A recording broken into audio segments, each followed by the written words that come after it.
This is the Thrive Podcast with Shiloh Missionary Baptist Church. And now, Pastor Fred Jeff Smith.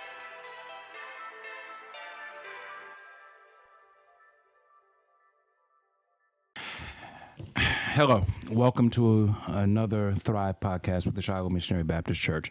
I'm Fred Jeff Smith, pastor of Shiloh, and I'm very, very delighted and happy to have a wonderful young lady, a powerful voice in the Baton Rouge and the greater Baton Rouge community, Ms. Latangela Faye Sherman, as my guest. How are you today? I am great, and thank you so much for having me. I appreciate it.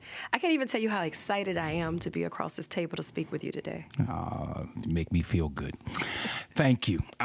Let's start with just getting a basic, and I know other people know your story. Share with those who might not know, what is Latangela's story? Well, I am born and raised right here in Baton Rouge.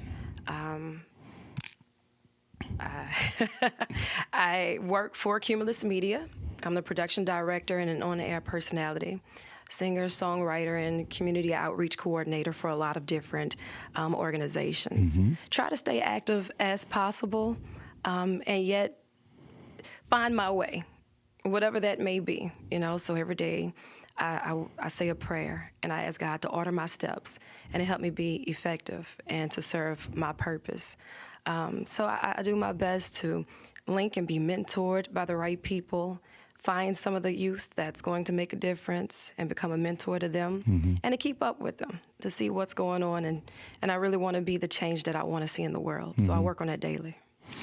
You're also a singer. Yes, sir. I listen to you quite often when you put something out there on either Instagram or Facebook, and I found out that you're an author. I did not know until you gifted me with this book of motivation, wisdom, and inspiration, and I very much appreciate it.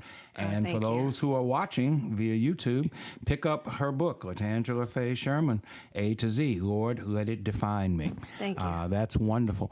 So, your roots are in the church. Your grandfather was a pastor. Did I get that right? Yes, sir. Pastor Jesse Lafayette Sr., he was a pastor for years. And my first field trip outside of the house was to the church house. Okay. So they brought me home on a Sunday. The next Sunday, I was at church. Did the first solo at the age of 3. Yes, my grandmother made the dress. Mom did the plaits. My grandfather taught me my words. Off to church we go. Yes, ma'am. And just been active in the church ever since. It's all I know. So, even though you are a recognized personality in the music world of Baton Rouge and greater Baton Rouge, and I see that you're also in places, Mississippi, Alabama, other places around the country. I've seen you at the Apollo Theater. Yes, sir. I caught that also. But you still make your way to the church. Oh, yes, sir. Tell me, how do you balance that? Or is it difficult to balance? That's not the balance, that's the source. I understand that wherever I am, God has ordained me to be there. He has me there for a purpose. I have never auditioned for any position that I've been in. Even when it came down to radio, mm-hmm. on the 18th of April, it'll make 21 years for me as an on-air personality. I went to Baton Rouge High, and there I wanted to be a part of their radio program, yes. right? And I was all excited about it. It was down to 2 electives, swimming or radio. Okay. I'm not about to play around with y'all in this water, so let's try this radio. I like to talk. Let's see what they're talking about. Okay. And they told me no. Really? Yeah, and I said, what you mean? Same thing. I said, really? I found out the class wasn't full. It was just no. Well, you know what? Forget it. I'm going to the real radio station. Mm-hmm. I'm 14, talking out of turn. But God heard me, and he understood that if she wanted to try it, let her try it. The next week, the rapper, Master P, was holding open auditions for the Partners in Peace teen talk show. Okay. I showed up, had my little topics ready, mm-hmm. auditioned. They asked me to host the show. Then later they asked me to produce the show. Mm-hmm. And I just fell in love with it, opening a line of communication. And it was a teen talk show for us, by us, and mm-hmm. things that we were dealing with. Peer pressure, I guess you could say the bullying. At the time, cyberbullying wasn't so bad, mm-hmm. but bullying on the schoolyards was still an issue. Yes, ma'am. And just different things that we would talk about, giving the adults a chance to hear us out, mm-hmm. and to really listen, but always bring in an expert or somebody who could speak on our behalf and give us the right and wrong. This is how you go about it. Always wanted to just help and be the voice of those who may have questions and just maybe a little too shy to ask. Mm-hmm. Well, let me ask you this. As someone who keeps the lines of communication open with younger people, do you find that their concerns are drastically different from your own or from people who are older than you, or do you find that they parallel one another? I think we don't give them enough credit. They see things the way that we do, maybe even with untainted eyes. And we just don't expect them to give us the deep answers that they have or the concerns. Just 2 weeks ago, I did a youth panel, and it was a third grader that stood up and said, well, how do you feel about the teachers having a gun in the classroom? And I said, well, tell me, how do you feel? I had to flip it real quick. You're in the classroom every day. Well, I really want her to just teach me my lesson, but I don't want anybody to kill us while we're trying to learn. And we had the police chief there, and she challenged him. Well, what are y'all going to do about it? She didn't know how to put it in the correct terms as the political leaders might. She asked him, so what do you plan to do to fix this? You know, and those are the questions that third graders are asking. So they're paying attention to the news. But who's asking them, how do you feel about this? Are you scared to go to school? Would you mind if your teacher had a gun? They deal with the teachers every day. Would you trust your teacher with a gun? Right. You know? Right. Interesting. So it's your experience that even though they might be younger, they are aware. They are in tune with what's going on.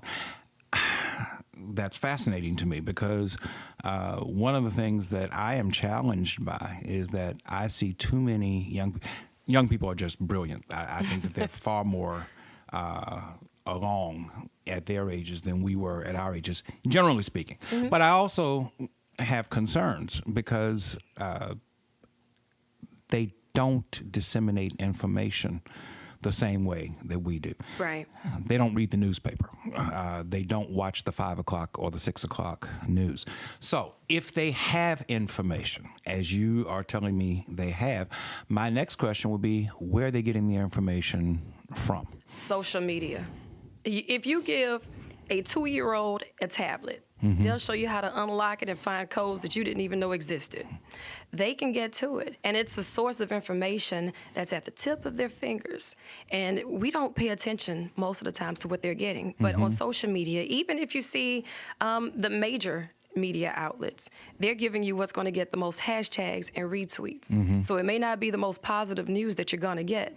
So by the time it reached the internet, the Instagram, the Facebook, the Twitter alerts, it's a school fight that took off with World Star Hip Hop versus... I've watched some of these videos where they put videos of fights and nobody's stopping to break up the fight, but they're videoing the fights that take place at school. Them. Yeah. What do you mean? We're going to get retweeted for this.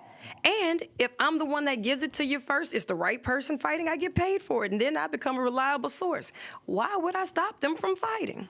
So they're getting paid to video these fights. Right. And then the bad part is they don't understand that. So now the ones who don't understand that, they're doing it for free.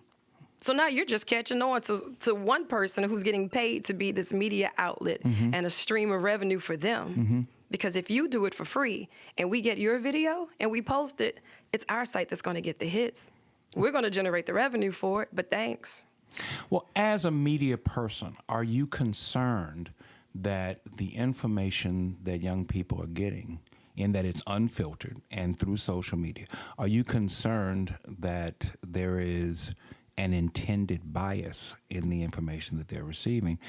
In other words, they're not receiving the full story. I hate to borrow from Fox. I hate Fox, but it's not a balanced story. It's one person's point of view. Is that a concern of yours? That's almost like the truth. 3 sides to it: yours, mine, and theirs. Okay. And I think we just have to dig a little deeper to find what source of the truth we want.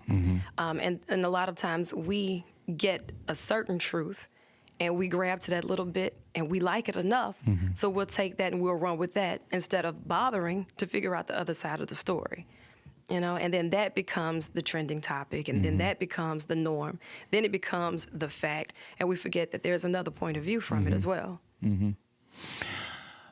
So you work for Cumulus Broadcasting. Yes. And as a radio personality and as a media person and as a journalist, Do you consider yourself a journalist? Because I watch certain people on television and they say, I'm not a journalist, I'm a pundit. So tell me, Latangela, are you a journalist? Are you a pundit? How would you define your role within media? I have a happy medium in there because I always give them the source. So you can't get mad at me for it. I didn't go out here and dig up the news and the information. I'm only telling you what I've read. Okay. And I'll give you the bullet points of it, the meat and potatoes. So if you want the garnish, here's the site where you can go to find out more information for yourself. Okay. Or you can also find it here.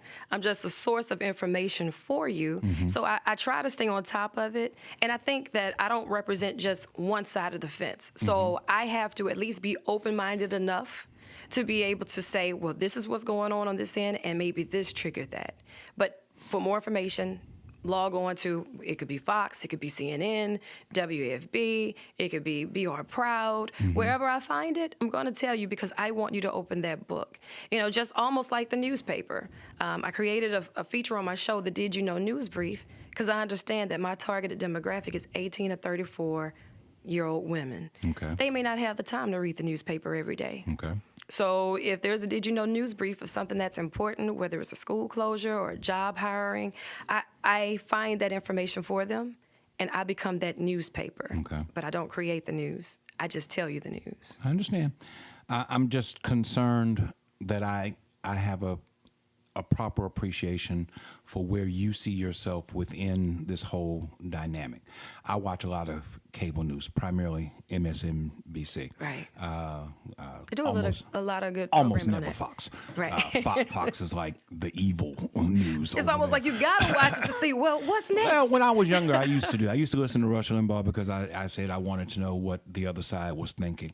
What I came to find out is that they don't think at all. They just they spout predetermined gibberish Right. all That's day a good way to long. put it. I like that. But I do find it interesting how people categorize themselves. Some people call themselves journalists, and by that they mean one thing. And other people say, well, I'm not a journalist, I am a pundit. And by that, they're trying to draw a line of demarcation between what they perceive a journalist does versus what a pundit does or what a radio or television personality does. Right. It's a language that I don't necessarily understand, so I need somebody who's within that world to give me clarification as to what that means. And then if you catch them 3 weeks later, they'll be the other that they said they weren't, you know? So you just have to watch them. Pay attention to what they say. Okay. And they'll show you. People, consistency, they don't have enough of it. That's why they come up with so many different titles. I see. I have to pick a title that fits me today because I'm not going to be consistent to what I was yesterday. In Baton Rouge, we have two major broadcast outlets, WAFB, WBRZ. You also have Channel 33 and Fox 44, which I call minor markets. They've never been able to get in and grab the lion's share of news media.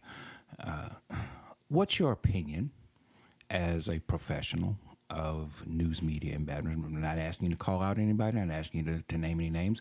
What's your opinion? If I ask you to give a letter grade to media in Baton Rouge, broadcast media in Baton Rouge, what would your letter grade be generally? Letter grade as far as broadcasting and getting information across. You know, I'd play it safe and give it a B. Okay. I play it safe and give it a B because now I see that they are trying to be more tech savvy. I see sometimes it gets sloppy. But as far as the actual content, I see that they are trying to grab more content that would actually grab the masses. I do give them credit for not being so opinionated in their stories, but they do pick which stories that they're going to reach who they want to reach. Right. And tell the side of the story that they want to tell. And the way that they highlight it is a little differently. So I'll show you one side of it, and I give you a great interview with this person that's going to articulate their point of view. And that's who I'm going to choose to represent this side of the story. Right. And then I'll show you the angry side of it, who very well have a good point, but they just do it differently. More emotions are involved, and it kind of changes the perspective of the story itself. Emotions get involved, and we know how to paint that picture for you, to make you see what I want you to see. Yeah. I've lived in Baton Rouge almost all my life. I spent few years down in New Orleans, but I'm born and raised here. No Baton Rouge like the back of my hand.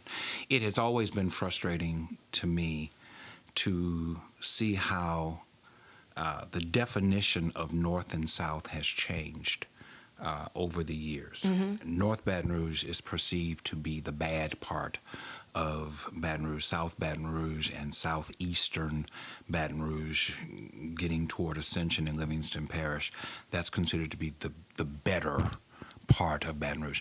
Whenever there's a crime that takes place in what they have now labeled as North Baton Rouge. So when I was a kid, Glen Oaks wasn't North Baton Rouge. Glen Oaks was Glen Oaks. Right. Zion City was Zion City. Now, everything north of Florida Boulevard is North Baton Rouge. And when you paint it with that broad a stroke, and people hear North Baton Rouge, North Baton Rouge, North Baton Rouge, North Baton Rouge robbery, North Baton Rouge rape, North Baton Rouge murder, North Baton Rouge gang shooting or gang activity. To me, media is responsible for painting a picture that says that everything north of Florida Boulevard is terrible.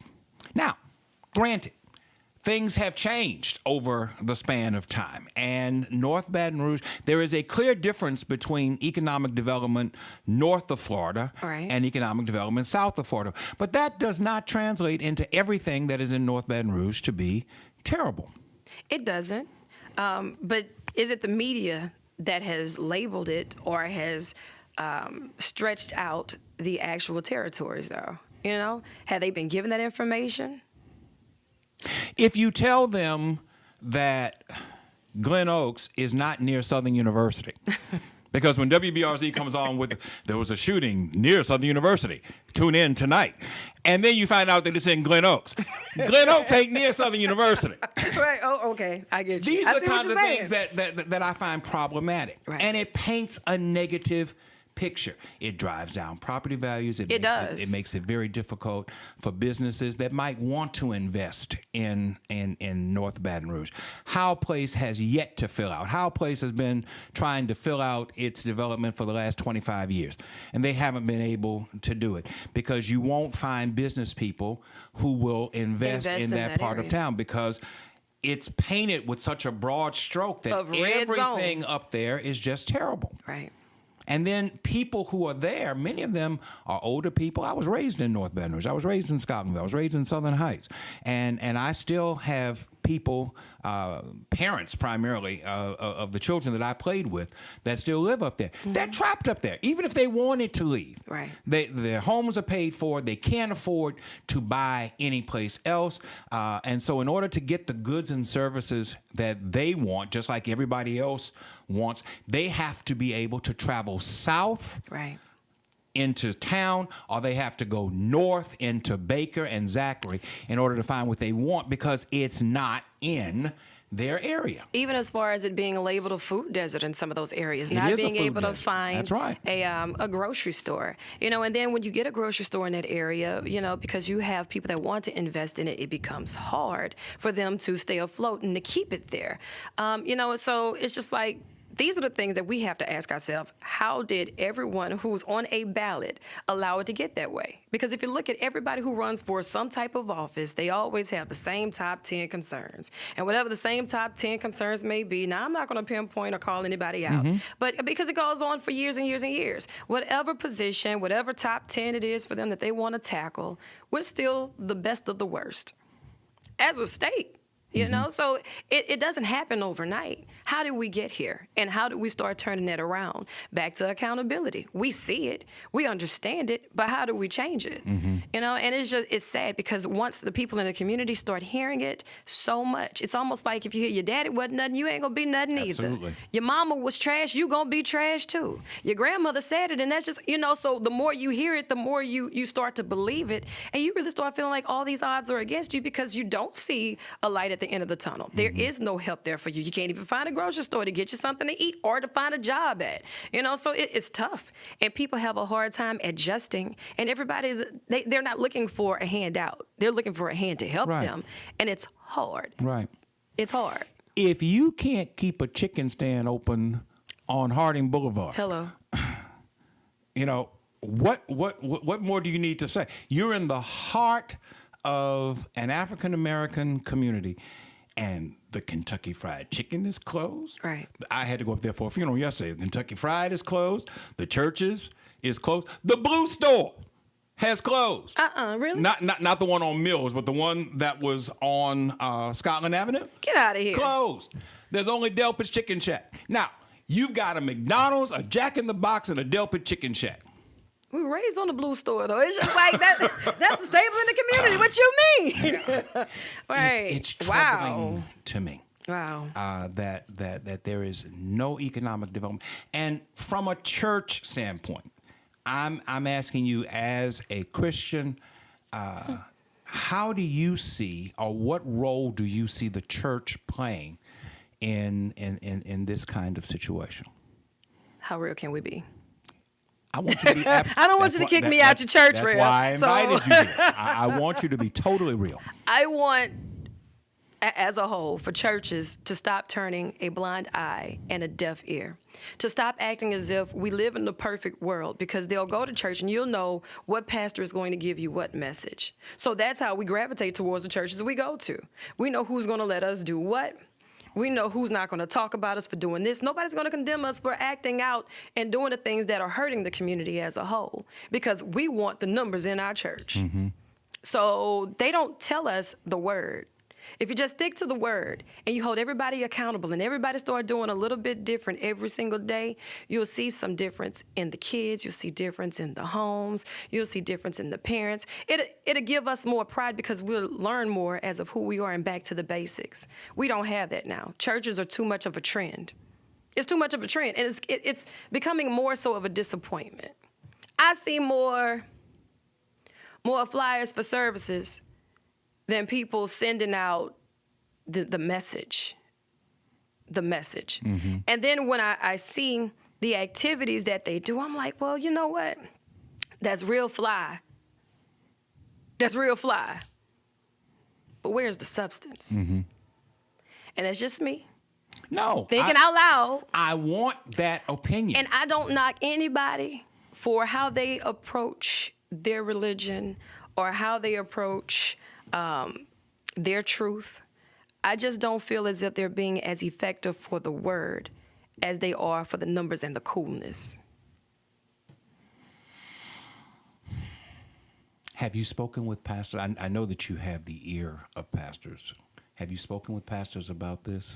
I have. And expressed your concern? And when you do, without calling a name, what's their general response to what you're saying? Mum's the word. You know, nobody wants to rock their boat if it's working for them. It works. It's unfortunate. And you know, sometimes we have to do what we have to do to approach people and make them comfortable to come to church. But you don't find them and leave them the way they are. Mm-hmm. You help them become better by teaching them the word, by showing and living by the example. Accountability. And I know that preachers are people. They're human, and they have, freedom to live, and we all want that. You know, I was raised in a house with a pastor, mm-hmm. and he didn't get in the pulpit on Sunday saying something he didn't live Monday through Saturday. I understand. So my level of expectations for a pastor is a little different, mm-hmm. So I don't see it through anybody else's eyes. That's just how I see it through mine. And I understand that generations have changed, but the word is still the same. Mm-hmm. And I just want people to want the word and want their people with that, because at the end of the day, that's all we have to stand on. Even when they say the laws aren't working in our favor, understand that it's bigger than that. It's bigger than that. Whatever it is we're going through right now, mm-hmm. where is your faith? Mm-hmm. How do you plan to pick yourself up and just keep doing what you're supposed to be doing and doing it the right way to make the real difference? Personal responsibility and personal accountability is what I'm hearing you say. And sharing that within our church walls so that it can get out beyond our church walls. One of the dilemmas that I see with the church, and those who have been paying attention to the podcast know that I can be very critical of our house as well, because I think that there are things that need to be fixed. But one of the problems that I see is that we find ourselves in competition with other groups beyond the church for the attention of people.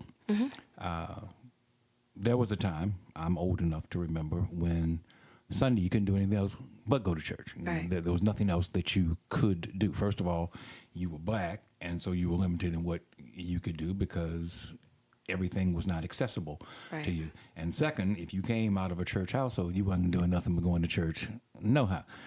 9 o'clock for Sunday school, 11 o'clock for worship, Right. 5 o'clock for BTU, 6 o'clock for worship. Again, you were in church Right. all day. These days, we have two services. We have an 8 o'clock service. We have an 11 o'clock service. When my father, Charles Smith, started the 8 o'clock service, it never dawned on him that the 8 o'clock service would be larger than the 11 o'clock service. Right. And it's because people love to be able to come at 8, be finished by 9:30, and then they have the rest of their Sunday to do with as they please. And what do they do with that time? They go to their fraternal organizations, their sorority organizations. They belong to Jack and Jill. They belong to La Capitale, and they belong to Top Ladies of Distinction. And they have all these other different groups. And these groups are in competition for the time and the talent and the dollars Right. Right. within our community. Because one of the primary differences between black folk and white folk is that white folk have more discretionary income in general than black folk do. Right. Black folk, it's an either or. Yeah, We're pick or choose. going to either spend money on this or we're Or- going to spend money on that. Right. We don't have enough discretionary income to say we can do both. So if I'm giving money to AKA, my wife is an AKA. That's why I picked that one. if I'm giving money to AKA, that's money that the church is never going to see. So in many cases, the church puts itself in competition with these other groups who serve a function, a different function from the church, in order to try to attract people, and by attracting people, attract their dollars so that they can do ministry. Because as I'm very fond of saying, there is no ministry without money. Right. Money is how ministry is done. That might sound crass to some people, but that's the way that it You're works. a resource to a body of people that need help, and you can't help them with no funds. If I see church money going to AKA or to Omega or to Jack and Jill, I'm sitting there saying, what can I do? And so then we find ourselves doing these activities that you say you see flyers for that have nothing to do with the word of the Lord. But when I say the flyers and the activities, I mean the approach to the service itself. The church branching out, doing other community activities, and even for those organizations, they may pull together and do some work that's geared towards helping the people and carrying out the Lord's work. I'm saying that the church should be a place to where they come and they learn the word. Yes. And that's where they're being spiritually fed. So by the time we do send them out with these other organizations, they represent the church first through those organizations. I don't want the church being presented like the clubhouse, to where I'm just coming here for a good time. We're just going to party a little bit. We're not going to learn anything. Right. We're going to come as we are, and nobody's going to tell us anything about our ways. Right. And then we're going to roll out. You know, Right. that's the approach I was talking about. And I agree with you. Yeah. I see it the way you see it. I guess what I'm trying to give is what I heard you say a moment ago is the backstory. There's a reason why we are approaching church the way that many of us are. We see people choosing other places. We see people choosing other churches. You know, one of my huge peeves is black folk who go to white churches. You know, when I run across somebody and they tell me, well, I go to Bethany or I go to Healing Place, and I. There is a part of me that just automatically Cringe. shuts down. No, it doesn't cringe. No, it it's shuts beyond down. cringing? It Okay. just shuts down. Because to me, what you are saying is, I cannot abide under black leadership. One of the very few institutions we have where there is black leadership is the black church. Now, you don't see black leadership in almost any other capacity. but you're comfortable under white leadership in churches that will not meet your holistic need. Did they ever say why? I get the word there. Which is a further insult to me because it insinuates that you're getting something less than the word here. And I'm not maybe not here. Everybody. Right. But when you say that to me, I take that. You didn't talk about my mama, my grandmama, my great grandmama. I take offense. But see, maybe they haven't been here to get this type of word because everybody potato salad is a little different. Mm-hmm. So maybe they went to another club type approach and they didn't like it and that wasn't the word they were looking for. So somebody made the potato salad with mayonnaise versus mustard. Somebody threw celery in there. So they're still trying to find their way to find their version of the word that they like, their version of the potato salad. So you can't cringe or shut down on them. You can only invite them. There is a tendency among African. I want you to respond to what I'm not asking you to agree. I just want you to respond to what I'm about to say. Can I blink once or twice? Blink once for yes, twice for no. You gotta say something for the podcast. There is a tendency among African American people to be mistrustful of one another. If I have a bad experience with a white business owner, I will go to a different white business owner. If I have a bad experience with a black business owner, I will never go to a black business again. I will take my dollars, my influence, and I will cross the street and go over. Well, why do we tell our children to go out and be doctors and lawyers and accountants and architects and scientists, and then when the black doctor messes up, because we've got some black doctors that mess up.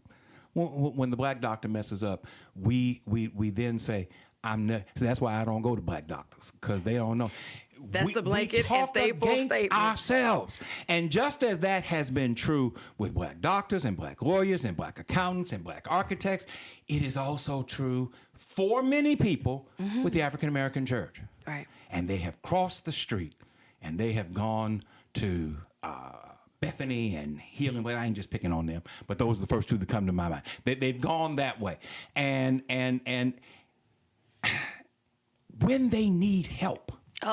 See. When they need no, look, I was going to respond before you started this. Power turn back on. When they need diapers for their babies. Somebody to check on their child. They're not going to get it over there. We'll pray for you. And if you need help, go by Shiloh Baptist Church and they might be able to help. That's what they're being told. They're being sent here for help. And then when they get the help, you know where they go back to? They go back to Bethany and Healing Place. Now, I'm not asking you to agree or disagree. I'm just asking for a response. It's hard to disagree when people state facts, and then you'll always hear the blanket statement of, we were conditioned this way. Well, when do you stop that condition? Because I see it and I understand it. And it's hard for us to support each other. I get that a lot. I'll sit here and I'll do whatever I can to help whoever. And whenever it's time for them to turn around and say thank you, they thank everybody else but the person who showed up to help them cut the lights on and stayed to help them clean it, But I don't allow them to stop me from doing what it is that I'm supposed to do or let that affect the way that I treat the next person. I see it, I take it in stride, and I let them take their lick because they'll see it again. And now I know how to act accordingly with that individual or with that situation moving forward. It's unfortunate, very much so, but it's just we don't support each other the way that we should because we don't want to give credit to where credit is due. Because when I start saying how great of a time I had at Shiloh, how much they helped me, I'm giving you too much credit. And we don't like to give each other credit. And it's bad. We don't do it for the applause. We don't do it for the pat on the back. Right. But a thank you isn't so bad. No. And don't just show up when you want something. Yes. That would be awesome, too. It really would. Check on the person who's going to check on you. Make sure you pay your tithes when you come here. Don't just send your kid here like it's a babysitting service. Pay your tithes because we're giving you something. It's a part of your community. It's a part of your village. It's a part of those who really help nurture you in one way, shape, form, fashion, or another. Okay. We're good. let me turn the page. You know, and just as I told you, my grandfather was a pastor, so it disturbed me as a child growing up. Sure. You know, to see how people in the church could act. That was one of my first lessons. Yeah. And I'm asking Papa, because that's how I talk to my pastor. I can't go to a church where I'm a number, you know, and we'll just know you and send you your tax forms, and then we're done with you. Right. That's the only time we need to talk or to correspond. No. Papa, which is my pastor, I have a question that need an answer. I could talk to him now. So even now, with my pastor, he'll do a walk by on the job. It was in my spirit. You were cutting up. Well, Reb, I cut up every day. So I'm glad to see you. I need those walk bys. I need that personal relationship. So when I'm going through something in life, I can pick up the phone and call and say, listen, I'm having a hard time right now. I don't want to have to go through 30 assistants and tell you which section I sit in, you know, so I could pick a colored card to see, you know, which day of the week is my card to come in for. No, that's not what I need, you know, and we just have to find what works best for us. Mm-hmm. And maybe they're not in that point of their spiritual growth to where they understand sometimes you need a connection, mm-hmm. and you need to be connected with somebody who's connected to God, or connected to Jesus, connected to the truth, the source, because they're not going to pick up the book and be able to understand it the same way you do. That scripture doesn't look the same to us if it's my first time seeing it. Yes. I mean, I can read it. The perspective is entirely different. Yeah. I mean, I can read it. I see what it says, but I'm only going to read chapter 13, verses 1 through 2.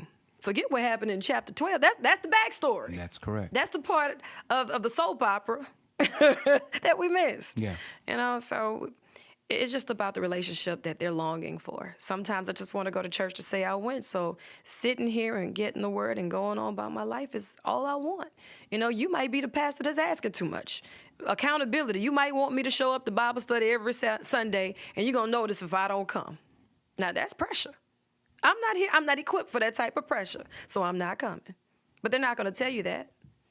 So, accountability in this generic person's mind, accountability is not a two-way street. You want me to be accountable, but you don't want to be held to accountability? That's tough. It's easier for me to tell you to be accountable. It is. That's in everything we do in life. It's way easier for me to expect it from you than myself. I have to put in some effort for that. Elgin Sterling. Yeah. 2 years now, almost. Over 20 months since the death, and we've gone through a federal investigation that resulted in no charges. We've gone through a state investigation that resulted in no charges. And finally, the chief of police, Murphy Paul, released the video and said that after viewing the video and conducting his own investigation, Blaine Salamone was terminated. Howie Lake was given a 3-day suspension and returned to duty. Clearly, I have my opinion about it. I haven't been silent about it. I'm sure you have your opinion. I'm asking, what is your thought about the way that this has all rolled out?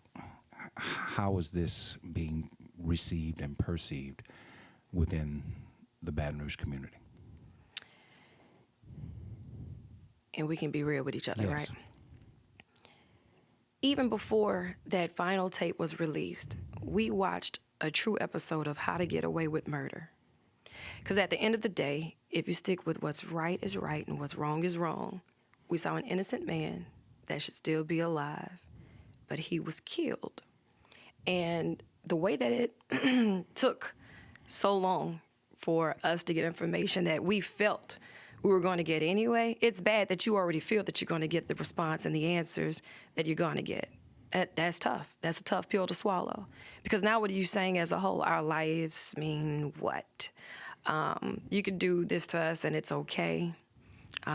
It takes somebody that long to say you're fired. Oh, you could do this, be a part of this, and it's a 3-day suspension. What does that say to his family? What does that say to the next young little black boy that's standing outside? You know, and it's starting to happen more often than not. You know, it's tough. It's really, really tough. And I think that The media played a tough spot in that nationally. They really played a tough spot in that because they missed the mark on just sticking to the facts of right is right and wrong is wrong. You stick to that, you have to hold them accountable to just that. And then there's nothing else that's going to blur those lines. Because no matter who you are and how you look at it, you saw what you saw. And I would hate to think that could happen to me. And it's okay. I would hate to think that could happen to you, and it's okay. So it's tough to see that it happened to him. They can say what they want, but at the end of the day, your main message said it's okay. And it's not okay. It's not okay. As we move forward from that, the thing that I have tried to hang my hat on is the hope that enough people will recognize the need for police reform within the Baton Rouge Police Department. And I recognize that reform is a slow, sometimes painfully slow process. But do you personally have hope that moving forth from this, based upon the incident that happened with the other police officer whose name escapes me, who's caught on radio saying we're going to write up the report how we want to write it up and we're going to do what we want to do. Do you have any hope that based upon these and other instances, there might be some reform to the way that the Baton Rouge Police Department conducts its business? We always want to have that hope, but we just want to make sure that we have the right persons in place to implement things and not to hide them. Tell me a little bit about what you know about these cops, because here in the state of Louisiana alone, mental health is an issue. So you mean to tell me if it goes undiagnosed for X, Y, and Z, some of those X, Y, and Zs aren't on your force? They haven't always had issues. Go back and tell me how he acted in 6th grade. Mm-hmm. He's acting the same way as a grown man. Mm-hmm. But because he could pick up a badge and he passed this course in his training, it goes away? No, it doesn't go away. But if you have an issue with one and you report and then we just reassign them, that's a problem. Mm-hmm. If we show one that this is, yeah, sure, we'll terminate you, but you're not going to serve any jail time for killing a man, then they keep hope alive, too, that I don't have to change because, you know what, the law's going to work in my favor. So until change happens, nothing is going to change. So we have hope, but the other side of the coin has hope, too. That's an excellent point. And it's sad. ITEP, Industrial Tax Exemption Program. The governor last year signed a form that made it the responsibility of individual communities to determine how industrial tax exemptions are levied. And then just the other day, he pulled back from that and said that he's going to initiate some kind of a standard for the entire state to use as a matrix for how these tax exemptions are applied. Together Baton Rouge has been the primary force trying to get the industrial tax exemptions scaled in such a way as corporations pay more tax dollars. I personally am in favor of that. I think that far too much money is required of individuals like you and me through millages, endless millages. I'm one of the few people who thinks that the homestead exemption needs to go away. You can write me if you want to. I don't care. They will. It needs to go away. But we millage ourselves to death. There's a school tax renewal that's coming up for vote on the 28th. If we paid our fair share in property taxes, and if corporations paid more in property taxes, we wouldn't have to millage ourselves every time we have to fix a pothole or every time. Right. If you sit in traffic any day in this city, and it's even getting bad. I lived in New Orleans for a while. Traffic in Baton Rouge is getting to the place where it mimics what New Orleans traffic used to be. Mm-hmm. And it's terrible. But we don't want to pay for things. And I don't understand how you expect to get things if you don't pay for them. It's the blood out of the turnip. You can't get blood out of a turnip. So when you talk to people who don't necessarily talk to me, what are their thoughts about taxes and how we are taxed and what needs to be done? And, honestly, this isn't a conversation that comes up often.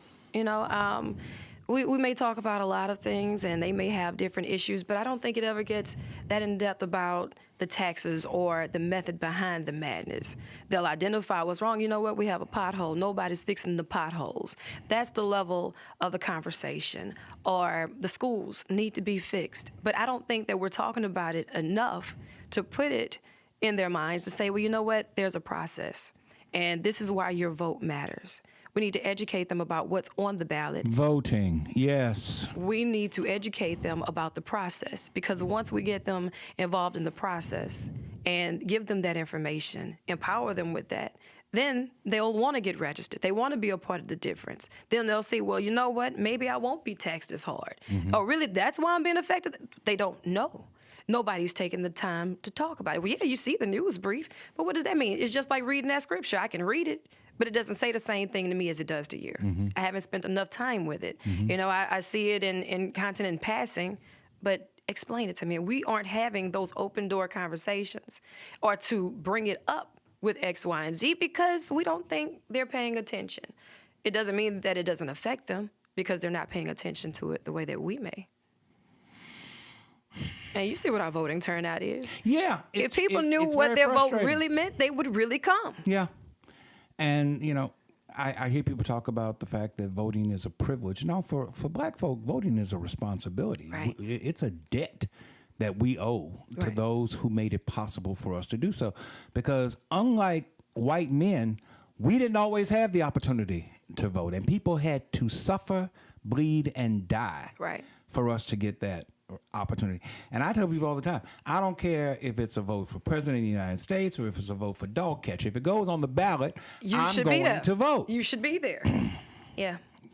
So I appreciate you coming by and sharing your time with us. I know that you're a very busy lady. I keep trying to get you to come by on a Sunday morning and spend another Sunday with us, but I'm very grateful that you took the time to come and share with us today. You know why? Because I really enjoy your potato salad. Well, thank you. That I do. So the next Sunday I'm in town, I'll be here. Looking forward to it. Same here. And thank you so much for having me. I appreciate you. Thank you for coming by. And for all you do. Thank you for listening and watching, and we'll be back again next week.